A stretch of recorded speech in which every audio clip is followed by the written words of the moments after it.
Hey everyone, this is Elias from Rev Match Media, and today we're going to be taking a look at the 2021 Kia Sorento X-Line all-wheel drive. Now, you can almost say this is a baby Telluride. Well, let's go ahead and get started.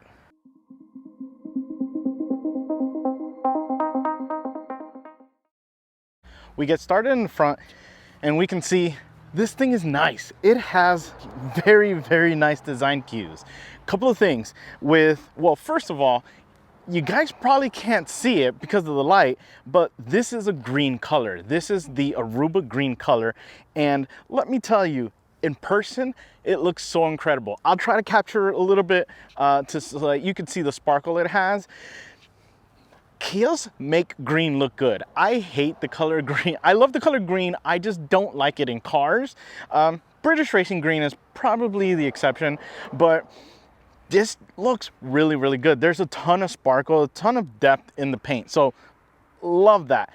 We get to the front and we have this massive grille. Well, it's more wider than taller, but it's nice. It's got a cool, very cool design to it. I do love that. We have a front-facing camera here right under the Kia logo. This is part of the 360-degree view that it has. It's been a lifesaver to avoid hitting the bottom, even though it's got some height to it, so there's not too much of a concern, but it's nice to have there when you're, again, doing that 360 view. We get over to the headlight and we have the triple beam LED projection lights, and they look really good. They have a cool design aspect to them as well. So I love this. I love this. And we do have the LED fog lights down there as well. This is the X-Line bumper. So there are different bumpers. The X-Line does have a more smoother part here, while the other models do have a more angular, more jagged, more, I almost want to say sportier look. I'm not sold on, it looks nice, but when you see those other designs, I like that aspect here. So yeah, but overall it's a beautiful design. There's tons of openings and they're actually functional because what's under the hood definitely needs some cooling. Well, let's go ahead and take a look at what's under there. We get under the hood and we have the 2.5 liter inline 4 turbocharged engine. It is cranking out 281 horsepower and 311 pound-feet of torque. That is going through the 8-speed dual clutch auto transmission and then going to the all-wheel drive system. Now, a couple of things with this. It does have your typical eco selecting, you know, sport, comfort, all those. That really does not matter with this. What I mean by that is the throttle. The throttle on this is directly connected. It's extremely connected to the engine. So it is gonna get some penalties in that regarding MPGs. The other thing as well is this has a massive turbo. Yeah, it's actually a pretty big turbo, and you feel that. There is a significant amount of turbo lag. None like I've felt in a modern car. It's almost bad. Yeah.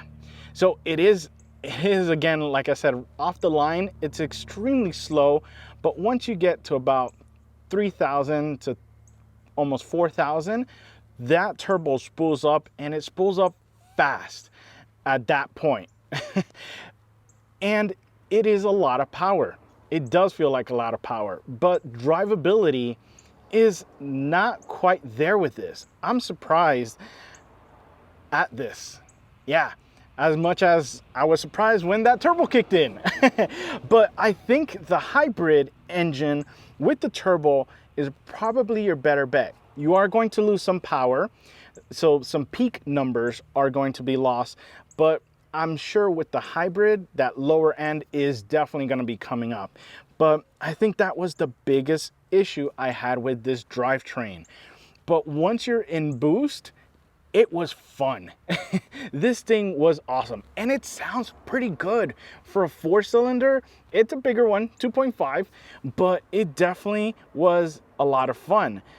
But again, everyday driving definitely was difficult to really enjoy or to be able to drive.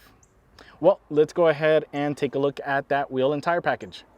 We get to the wheel and tire package, and this thing is nice. So with it being the X line, this does have the 20-inch wheel, and not only does it have a cool like angular, like modern angular kind of design to it, but I do love the color. The color looks great with, again, this green, which is just spectacular. But we do have this great design, and it has a really cool kind of look to it in the sense that it's very flat. It's a very flat, but we do still have some depth elements to it. So that's definitely a cool little design. And it is wrapped in the 255/45 Continental tire. And these tires have been okay. They haven't been too bad. They're really quiet. The grip, you are able to, with the power from that engine, you are able to break traction in the front, but it does respond and put it to the, the all-wheel drive system does put it to the rear. But you do have a little bit of torque steer when that happens. So it's not super proactive. I think it's more on the all-wheel drive system than really the tires, but overall, it's a fairly good package. Well, let's go ahead and see what we have on the side.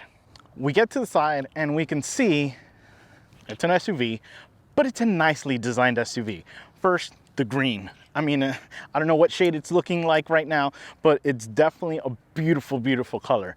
And we get started in the front. We have that nice little sculpture, these couple of little lines here that just add to the design aspect of the Sorento. And we have the 20-inch wheels, which, again, with the X line being a little bit more rugged, it's fine. For some reason, 20-inch on this really works. And I guess it's just because it does have a taller sidewall here to help out if you accidentally hit a rock or two. But we do have the X-line design aspect right there on the fender, which is a nice touch to it. And again, with this being the X-line, we do have roof rails on there in case you want to go ahead and take this out on adventures.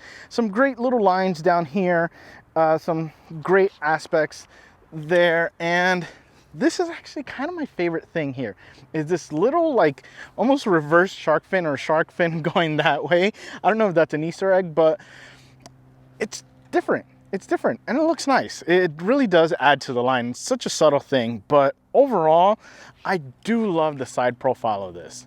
Now we're gonna take a look at the keyless entry. So I'll go ahead and get off camera. I'll beep it because it was kind of going a little weird with me being next to it, because when you do get near it, that opens up, but this doesn't. Yeah, so it does have a button. You do have to press the button in order to open it up. That little button is going to unlock. That was kind of misleading. The mirror opening up was kind of misleading. I thought, okay, it's opening up. I've had a lot of times where I'm doing this and it's not working. The only thing that I'm a little disappointed, only in the front, not in the back. So in the back, you do have to essentially push the button and then open this up. You got kids, you got things going on in your hands. It's a little bit difficult, especially with this being more of a family kind of vehicle. You want to have that little button at least on all of them if you're not already just going to have, just the touch to open it up. So yeah, kind of a little bit of a letdown, but it's okay. Let's go ahead and take a look at what we have in the back and go from there. You get to the back and this is where the Kia design still keeps going strong. So we do have some LED taillights. I love this design. I love the fact that it's broken up like this and they just look really good. Love that vertical design there. Almost kind of looks like a Mustang. Yeah. So we have those. And again, we have this green color. We have a hidden windshield wiper because the opening isn't super big. So definitely helps with putting that in there. We do have the Kia logo here. And typically when you open up a trunk area, that's where you'll have the button, but in the Sorento it's a little bit different. Under here is the camera, part of the 360 view that we have within this, and the opening is actually at the bottom down here. Now, I don't have my key fob, which is usually what I show you guys next. The reason why is because this actually has a feature. Let me go ahead and go off camera, grab my key, and when I get next to it,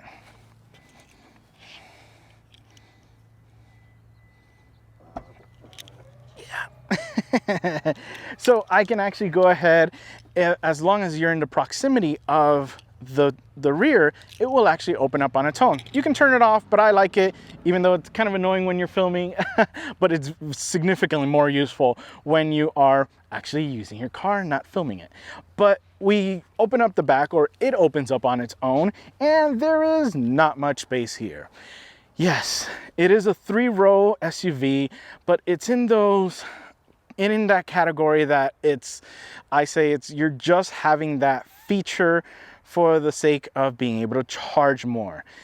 Yeah, I don't think it's a useful three row, because if you have all these people in every seat, you don't have space for their luggage. This is extremely tiny here.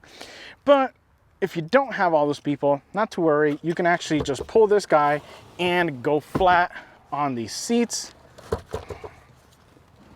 in the back, and now you have significantly more space to put all your stuff in there. So we have that space. Now we get under here, and if you have the seats up and you need a little bit more space, you can open this up. There's a good amount of space down here, as well as a jack, a scissor jack actually, so you have that. There is no repair kit, but there also, we don't see a spare tire, and that's because it's actually under here. So we don't have a full-size spare, but we have a donut. That's a nice thing to have, because again, sometimes those repair kits can be a nightmare, as I've experienced in previous reviews. So having that donut temporarily does help out. Now, just gotta see where you're gonna fit that flat tire, because yeah, you're limited on space if you're carrying a ton of people. Or actually you might be able to catch it under, not sure, but yeah. So we have that, and again, we just have a little button. It'll go ahead and close. The design is great. The green looks awesome.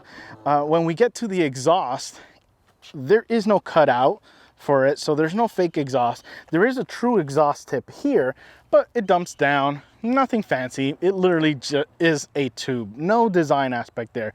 Would have been nice to just have a little design aspect, but I prefer having nothing over something fake. Well, the other thing is, let's go ahead, take a look at the key fob. So the key fob, just not many buttons, but you don't really need them. And the Sorento does have keyless. Yeah, that's what I meant. So this does have startup. So this have remote startup. The way that you do it is you press the lock button, and then it has a little hold button. When you do that, it goes ahead and starts the car, cools the car inside or warms it up. Today is probably gonna be a little confused because the weather is like perfect. So yeah, it just bumped me. I guess that means it's time to go for a ride. You get inside of the Kia Sorento, and it's pretty surprising in here. So we get started with the door, and the door is beautiful. So there's some great looking material, some high-end, some premium things. Kia, you guys are really disrupting the market with offering these, these materials, these different options, and at a relatively low price. This one, again, it's a little bit different, but we get started on the door, and we have some nice, like, natural wood. I believe it's natural wood, at least it feels like natural wood. You can feel a great texture to it. That's pretty nice with this. And we have that kind of brown leather on the door, and they call it rust. To me, it looks more like a cognac color, but yeah, it's really nice. And the armrest is nice and comfortable. Everything is nicely placed here. Then we get to the seats, and the seats are really nice. Again, we have their rust colored interior on this one, and it just looks nice. It's super comfortable, and they're soft, and you can really adjust it, you know, to what you want it to be to feel comfortable in it. Long haul, yeah, definitely.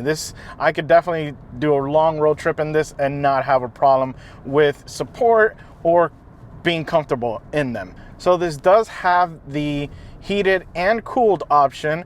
Today it is 52 degrees, and the heat was great. I mean, I didn't need the heat. 52 is nice for me, but when we did have those higher temperatures, the cooling was almost non-existent. It really wasn't that good. It was struggling. I just couldn't get it to cool. And even just putting the AC at the low setting so that maybe, you know, recirculates that colder air, no, it just wasn't there. The heat is going to work fine. It's, you know, if you're in a winter area or place where it snows, cold weather, you're good with that. We get to the steering wheel, and the steering wheel is nice. So the buttons are very simple. You know, you have your entertainment controls here for volume, next track, and we have your cruise control and all those things for the dashboard. It's comfortable, it's leather wrapped, it is heated, and it does work well. I tried it out this morning, even though, again, I don't think I really needed it, but obviously you have to press the buttons, and it did work. It did get it warmed up. It was gradual, which is nice. It wasn't something that it was just gonna go ahead and just be scorching hot. So that was a nice touch to have with the heated steering wheel. We get to the gauge cluster, and this thing is awesome. So it is a fully digital gauge cluster, which is nice. We don't have that weird thing we had with the Genesis, where where the speedometer was analog and the tach was digital. And yeah, so it is all digital. It's nice, and we do have just a nice screen, lots of information. I can see my miles per gallon at the bottom, which is nice. I don't have to change that middle screen to basically not ruin it, but I can have other information placed there. So it is nice. Also, again, with the Hyundai Kia Genesis situation, we changed the driving modes, and this thing has that just cool added feature where it changes the way that the gauge cluster looks. And with this having 360-degree cameras, it does take advantage of the cameras on the mirrors, like some of the other Hyundai, Kia, Genesis do. And you put your turn signal, and it uses that camera to show you what's there. Same thing with on the left, and it uses your speedometer, but it still shows you the speed that you're going, which is nice. And yeah, I mean, that's nice. I mean, it's just those little technology things that make that you didn't know you needed, but once you do, and then you don't have them, it's kind of, it makes your driving experience, this makes your driving experience just a lot better. So we have that. Then we get over to the infotainment system, and it's nice. It's a big screen. It's a wide screen. I love wide screens. Well, first, because ergonomically, it's not going to be intrusive. I do love that this is, again, shorter, but it is longer, but maybe a little too long. Or actually, what I think is the problem with this system is that we have those quick buttons that we normally have in the Kia on kind of like your bottom area here. We usually have those there, but they've decided to put them on here, and this side is fine, but this side, it is a little kind of, I guess I need longer arms. So you do have to kind of reach over to get them. The other thing as well is because I'm having to reach and I press it, they're not responsive. I'll be pressing it and it's not recognizing it. I don't know if it's my fingers, if my fingers were too dry or oil on my hands. I don't know what it was, but it just, or hand sanitizer, cleaning it too much. But it just didn't recognize my input sometimes. And it was kind of difficult to kind of love that. And the other thing with this being so it does have our Apple CarPlay, it is plugged in, and The only thing I don't like about this as well is I don't have an input device.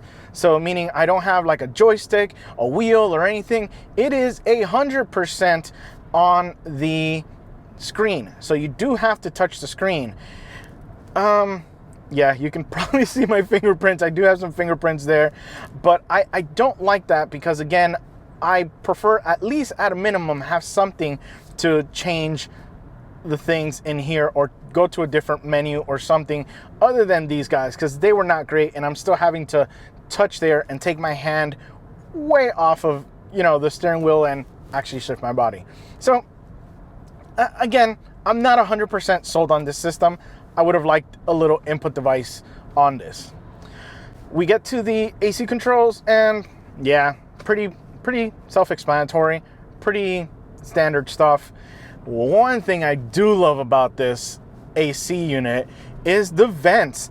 The vents on this are really great. Yeah, it's kind of weird I'm talking about the vents. The reason why is because this is kind of broken down into two sections. We have a top part and a bottom part. I love this. I love this. And again, I have it on my left side as well. I love this because a lot of the times you just want fresh air in your face, and you know, coming out of Texas heat, and your body is still like, it's super hot, or you have to just compensate. And just, this is nice because at the bottom one I can point it at my body, and the top one I can point it towards the direction of my face to cool me down. And it's such a simple thing, but it's so good. Again, it's just a small little detail that really made me love that. Yeah. And then again, we have the area down here, which is going to be, you can cover it. This is going to be for the Apple CarPlay connection. We do have 3 USB connections there, which is nice. 3 in the front. That, yeah, that's, I do love that. On top of the fact that you do have a wireless charger, and this wireless charger really works. You know, it's at an angle like this, so it's easy to put your phone there, and it uses its own weight to get that set there. The other thing as well is there's a ton of space here for maybe another phone that may be charging with that USB. There's place for the cable. You don't have a mess. Everything is nicely organized there.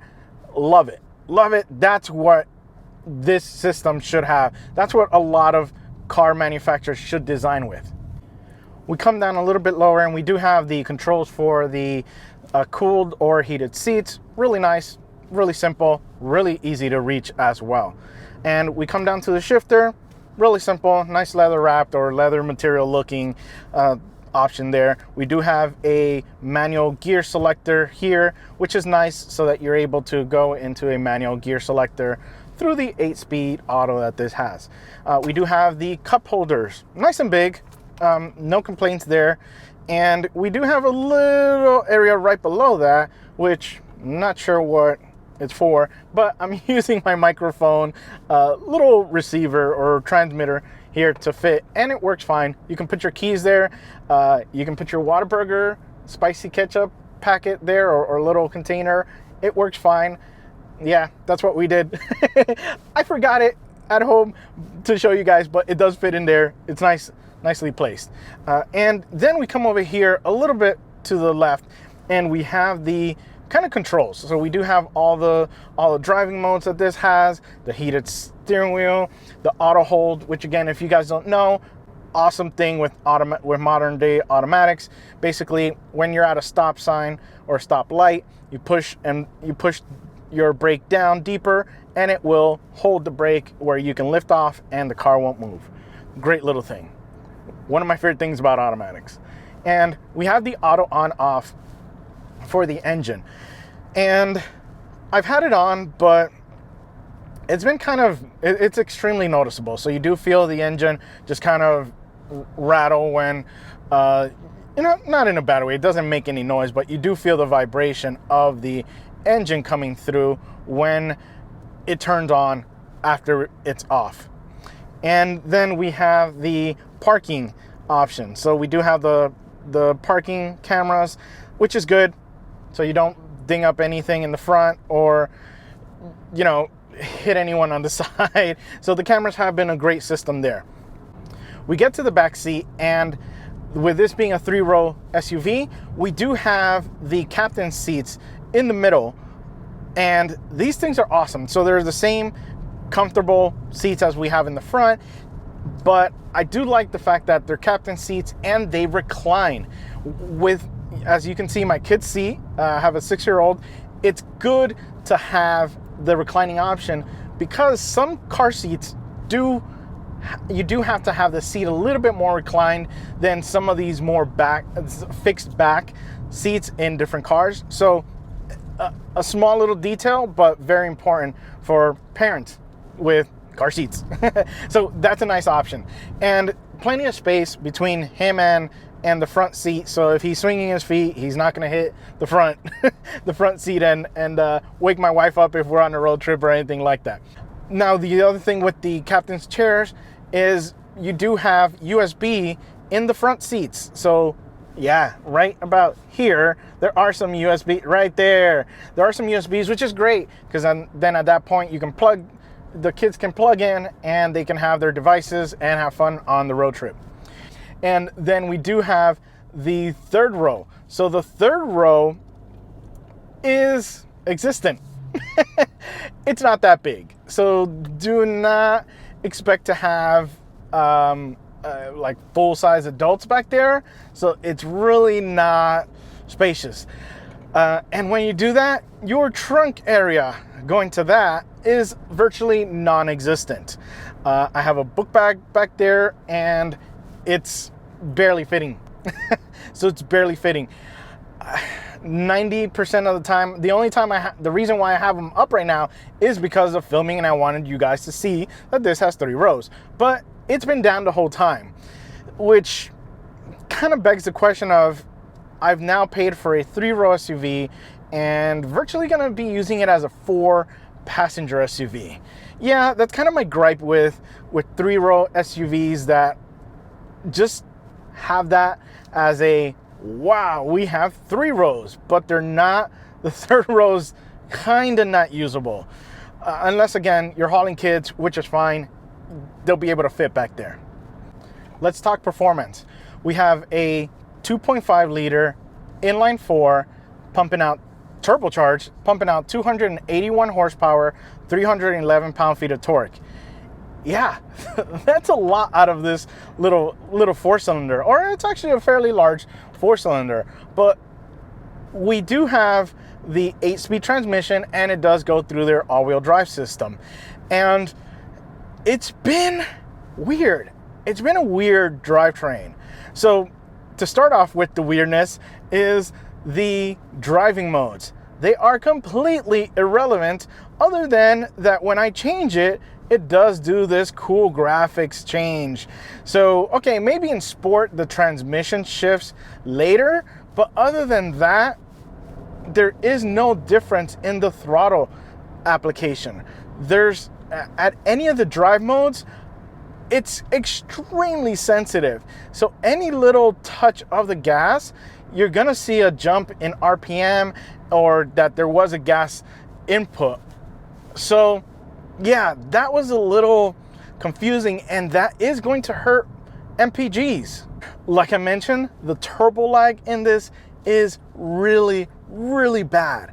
It's really bad. I've never, gosh, and I've driven my buddy, Gabe's S4, 2001, I believe.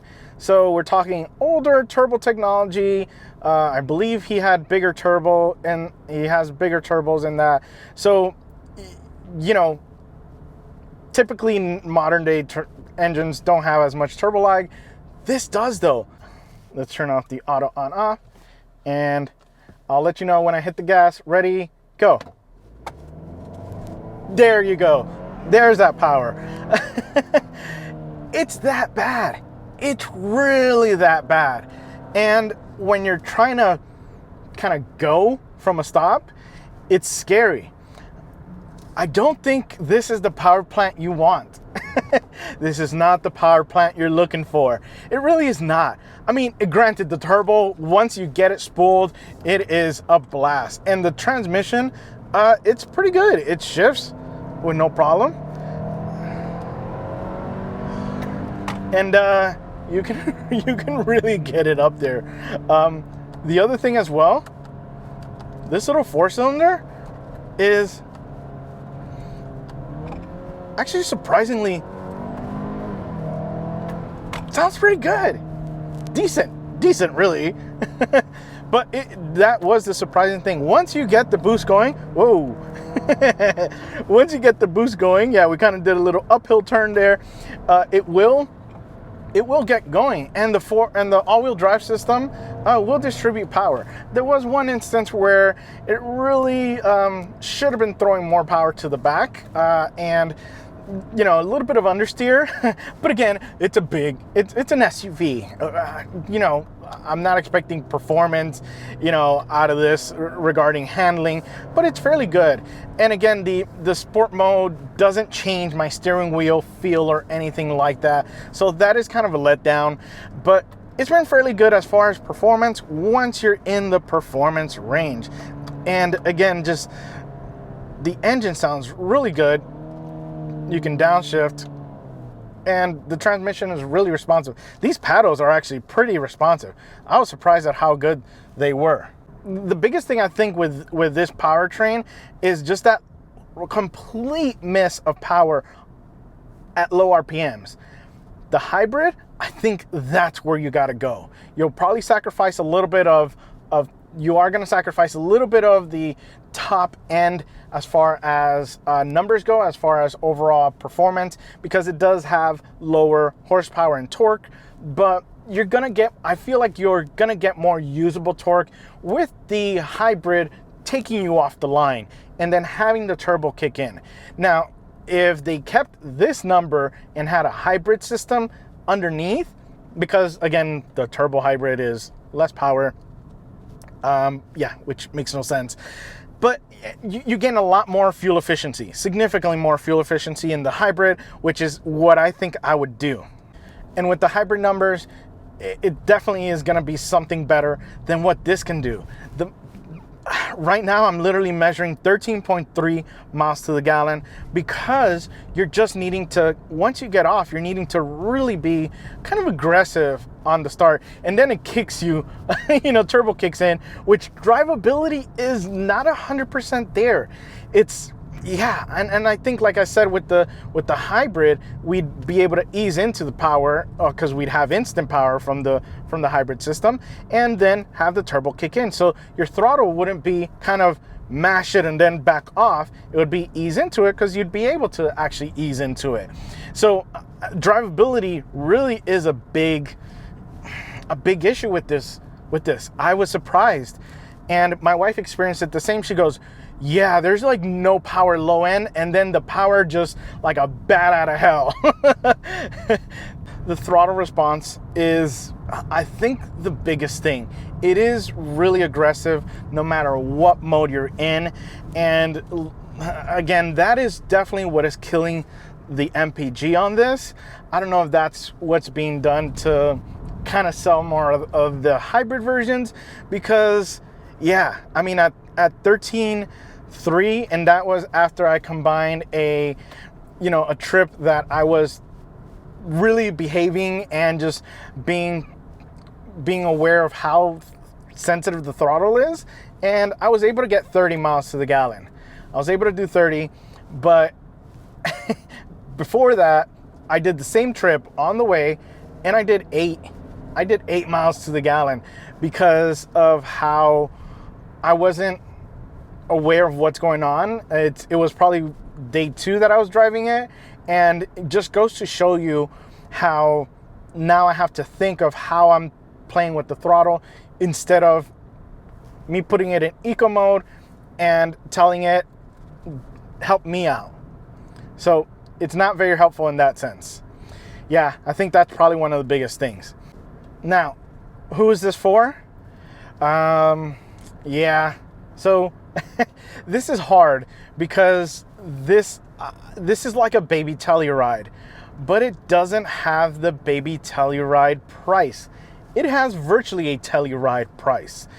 A comparable model to this on a Telluride is about 47, and this is 44,000. So would I spend $3,000 more for a bigger SUV that is pretty much getting the same gas mileage? Yes. The only thing though is that it's not going to be as fast as this. This is definitely significantly faster. The other one does have a V6, but it's not as, it's a bigger vehicle you have to push. But this is really fun. But it's, again, not a practical, really SUV. I hate to say that, but I would definitely spend the money on the Telluride. They both look great. They both have great technology. They both look great inside. They both relatively drive okay. The Telluride rode great. It was just nice. They both look great in green because that Telluride green is amazing. I think that's probably the only color I would get a Telluride. But yeah, I think this is the tough thing of, I think I would jump up to the Telluride. Now, if you want the peppier engine, you want the faster performance, and you don't need the third row, or, you know, you don't need to haul a lot of groceries, things like that, or at the same time, really, then this is definitely great. This works great. But again, go hybrid. I feel like the hybrid would definitely yield you a better drivability than this has. Well, guys, I hope you've enjoyed my review of the 2021 Kia Sorento X-Line all-wheel drive. And remember, find the right gear. See ya. There's the power.